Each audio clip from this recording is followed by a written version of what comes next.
علیکم ورحمۃ اللہ وبرکاتہ۔ علم دین کے حصول کا کیا مقصد؟ جو ہم علم دین حاصل کر رہے ہیں، علم الہی جو ہم پڑھ رہے ہیں، اس کا کیا مقصد؟ تو اس کا بنیادی مقصد یہی ہے کہ ہم عمل کی نیت سے پڑھیں۔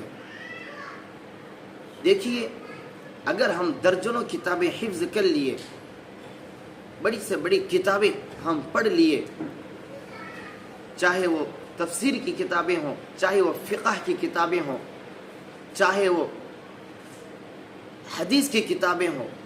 بڑی سی بڑی کتابیں ہم پڑھ لیے، لیکن ہماری زندگیوں میں عمل نہیں ہے، عمل سے خالی ہیں، تو ہماری بھی مثال ان یہودیوں کی ہو گئی جن کو قرآن کریم کے 28ویں پارے میں سورۃ الجمعہ میں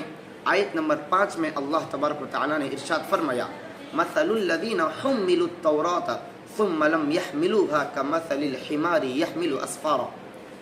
کہ ان لوگوں کی مثال جن کے اوپر توریت کو لاد دی گئی لیکن انہوں نے اس کے احکامات پر عمل نہیں کیا، اس کو پس پشت ڈال دیا، اس گدھے کی جیسی ہے کہ جس کے اوپر علم اور علم کی بڑی بڑی کتابیں اس کے پیٹھ کے اوپر لاد دی گئی، لیکن اس کے مضمون سے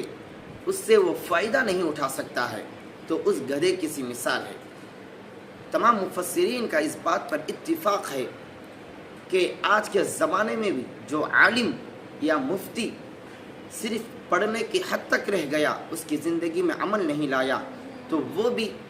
اس گدھے کے مانند ہے جو اپنی پیٹھ کے اوپر بہت ساری کتابیں، کتب خانہ،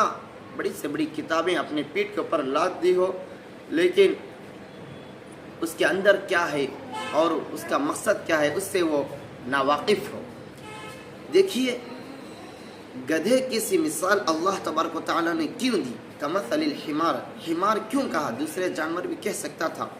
لیکن حمار کہنے کی وجہ مفسر اعظم حضرت مفتی شفیع صاحب رحمۃ اللہ علیہ بیان معارف القرآن میں فرماتے ہیں کہ اس کا مقصد لوگوں میں مشہور ہے کہ گدھا بے وقوف ہوتا ہے،